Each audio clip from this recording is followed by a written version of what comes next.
This is my 95 Chevy Silverado Z71.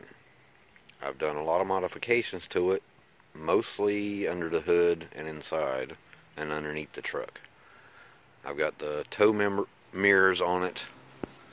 I have 2 sets of truck horns. I've got train horns underneath it, 2 5-gallon air tanks, 2 Viair 440C compressors with a gram white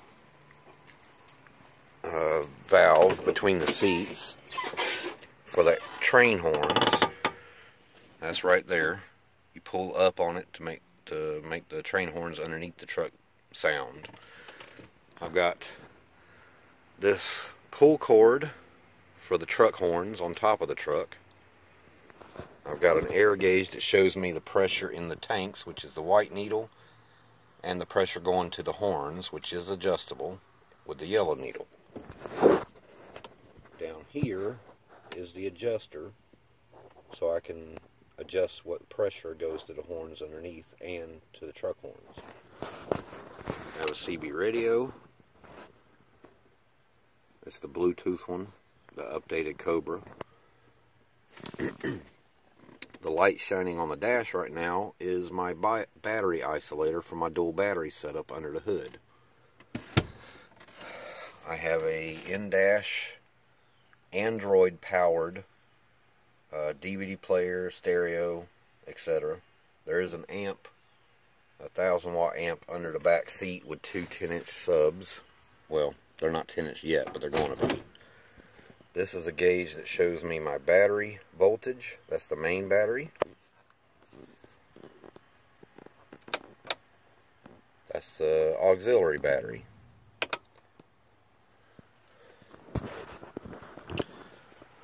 I have a toolbox in the back. There's my whip. Most of my stuff is from horn blasters. If you look underneath, you can see that's one of the tanks. The compressor's on the inside of the frame rail. There's a glimpse of the train horns that are underneath the truck.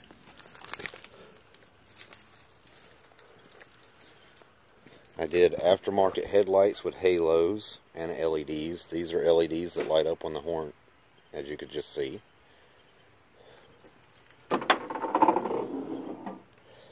I've got a Optima red top as my starting main battery. I've got a Genius Gen 2 dual battery charger. Charges both batteries at 10 amps each. It's adjustable, automatically detects and adjusts according to what the battery needs. That's my battery isolator setup. It's automatic. It connects the batteries and disconnects the batteries automatically. Those relays and that Volvo relay runs my dual electric fan setup. And yes, that is a dual alternator setup that I just put in. Very easy to do. Also, these are my electric fans. The fan assembly came out of a 2007, it might have been a 2013 Chevy Silverado 4-wheel drive with a 5.3 V8, and I took the motors out and put two 2-speed motors out of Ford or Lincoln Town cars. They're 2-speed motors. They're wired up with extra relays, so they both work low and high speed. They come on low speed with a temperature switch in the head, a BMW dual temperature fan switch at that. And when the air conditioner's on, they both come on high, so it keeps the air conditioning cool. It actually gets down to about 42 degrees coming out of the vents. That's my yellow top battery. That's my auxiliary battery. I've got a Coral Blue C fuse block that runs my compressors, left compressor, right compressor. These wires right here go to my headlight conversion my headlight conversion so that all 4 lights stay on, so when I turn the brights on, the low beams don't turn off. Very easy to do with a couple of relays. This is a air filter intake for one of the compressors. That's a 300 amp manual reset breaker. I used all zero gauge welding cable to do all the wiring from my batteries. This is the other intake filter. And if you look under this side, this is the other tank. And I have connectors on both sides to hook an air hose to. And that is one of the compressors. There's one just like it on the other side. That's the train horns there.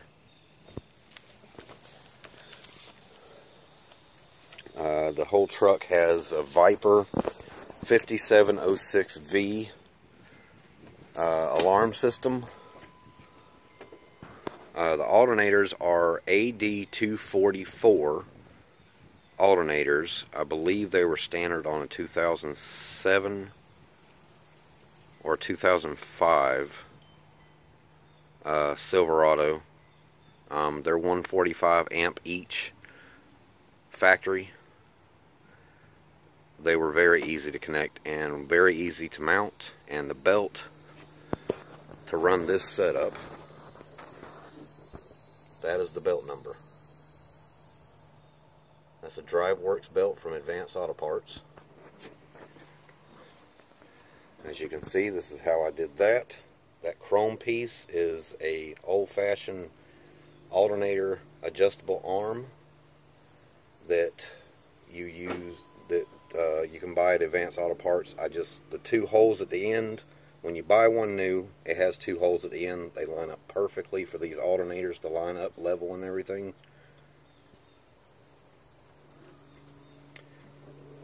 And I put a different hose on there so it would clear everything. I don't know what vehicle it's for. I just went and looked, found one that would work. And I got another breaker on the other side, like the one that I showed you already, to protect that battery. So I got one between each battery.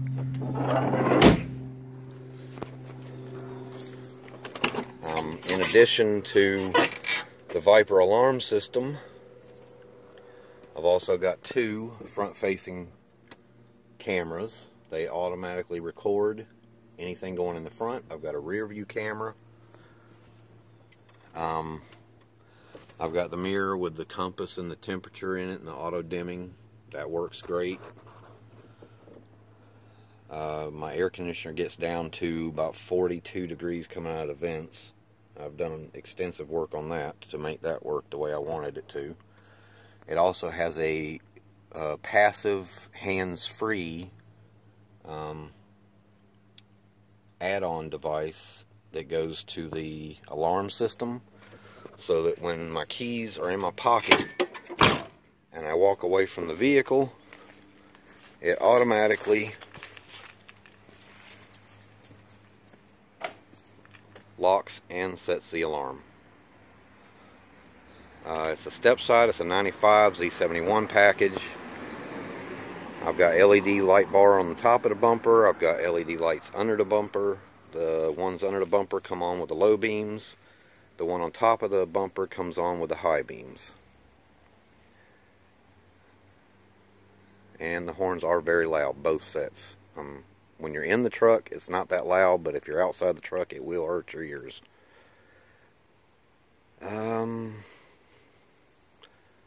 That's all I can think about. If anybody has any questions of how I did anything, or where I got parts, or anything like that, let me know. I still have plans on lifting it. I want a 6-inch suspension lift and a 3-inch body lift, but I don't have a whole lot of money, so I'm like doing this little by little, and I need a new grill. Anyway, let me know, like and subscribe. Thank you very much.